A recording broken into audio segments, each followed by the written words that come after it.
दोस्तों, प्रस्तुत पॉडकास्ट में मैं अपने छात्र जीवन की यादों को लेकर आपके समक्ष आया हूँ। आशा है आपको पसंद आएगा। उन दिनों मेरे पिता कथारा रीजनल स्टोर में सीनियर स्टोर कीपर थे।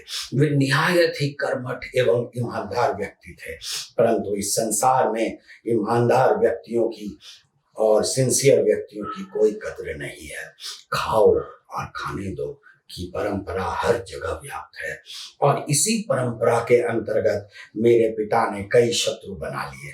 मैं बचपन से कितनी ही बार पिता के साथ उनके स्टोर गया था और देखा था कि कैसे शाम को कार्य समाप्ति के उपरांत मेरे पिता के सामने स्टोर के मुख्य द्वार को बड़े बड़े ताले लगाकर, लाह को मोमबत्ती के सहारे गलाकर, स्टाम्प लगाकर सील किया जाता था। एक रात स्टोर में बड़ी चोरी हो गई। सारी चाबियां मेरे पिता के संरक्षण में होती थी, अतः स्टोर के स्टॉक में हुए घपले का इल्जाम भी उन्हीं पर लगा। किसी और ने घपला किया और मेरे सीधे साधे पिताजी फंस गए। मेरे पिता पर जांच बैठी और वे सस्पेंड हो गए। उन दिनों मैं बोकारो थर्मल पावर के माउंट कार्मेल स्कूल में प्रथम वर्ग में पढ़ता था। पिता के सस्पेंड होने पर उनकी तनख्वाह आधी हो गई और उन्हें जारंडी रीजनल स्टोर में ट्रांसफर कर दिया गया। अतः मेरा नाम कार्मेल से कटवाकर जारंडी प्राथमिक विद्यालय में करा दिया गया। मेरी अंग्रेजी सुनकर प्रथम वर्ग से सीधे मुझे सप्तम वर्ग में दाखिला मिल गया। पहले दिन स्कूल पहुंचा तो देखकर बड़ा आश्चर्य हुआ कि क्लास में केवल शिक्षक के लिए कुर्सी और डेस्क थी।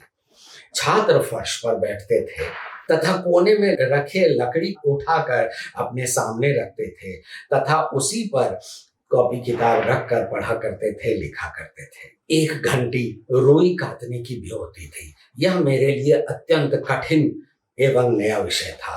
पहले दिन जब मैं विद्यालय पहुंचा तो मेरे इस्त्री किए साफ सुथरे कपड़े को देखकर एक छात्र ने मुझसे आकर पूछा कि क्या मेरे पिता धोबी हैं। यह सुनकर मुझे पहले समझ में नहीं आया, पर जब सरजू मास्टर क्लास में पहुंचे तब कई छात्रों को ताजी हरी सब्जी आदि उन्हें गिफ्ट करते देखकर समझ गया कि यहाँ सब के पिता या तो किसान हैं अथवा कुम्हार, मजदूर, दर्जी आदि हैं और इसीलिए मुझे धोबी का बेटा समझ लिया गया था। और एक बात समझ में आई कि मास्टर साहब जबरन बच्चों से सामानों की वसूली करते थे। बचपन से मैं बड़ा निडर बालक था। प्राचार्य महोदय से उनकी शिकायत कर दी कि वह बच्चों को धमकाकर वसूली करते थे और कांटेदार छड़ी से मारकर एक बालक को लहूलुहान भी कर दिया था। कथारा कोलियरी में अपने क्वार्टर से रोज 3 किलोमीटर दूर पैदल स्कूल जाता था और आता था। बीच रास्ते में मेरे एक नए मित्र का घर था। वह क्रिश्चियन था एवं बड़ा गरीब था। मैंने उसे कागज के चिस्ते से 3 कॉपियां घर में बहन से सिलवा कर दी थी। बदले में मुझे वह कभी कभी पाउडर का दूध खिलाता था। उसने बताया था कि यह दूध अमेरिका से भारत में गरीब ईसाई बच्चों के बीच बांटने के लिए आता रहता था। हम वहां तक साथ स्कूल आते जाते थे। हम उस समय मात्र 7 वर्ष के थे।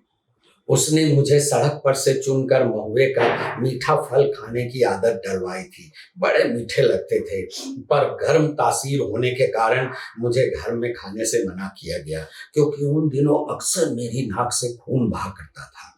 इस स्कूल की एक और रिवाज थी। हर विद्यार्थी का दिन बधा था कि वह कब विद्यालय में झाड़ू लगाएगा। मुझ में अपने ऊंचे स्टेटस का घमंड था, अतः मैंने कह दिया, हम अपने घर में भी झाड़ू नहीं लगाते, यहाँ क्यों लगाएं। सरजू मास्टर जी ने प्रधान अध्यापक से मेरी शिकायत की तो उन्होंने मुझे इस कार्य में छूट दिलवा दी।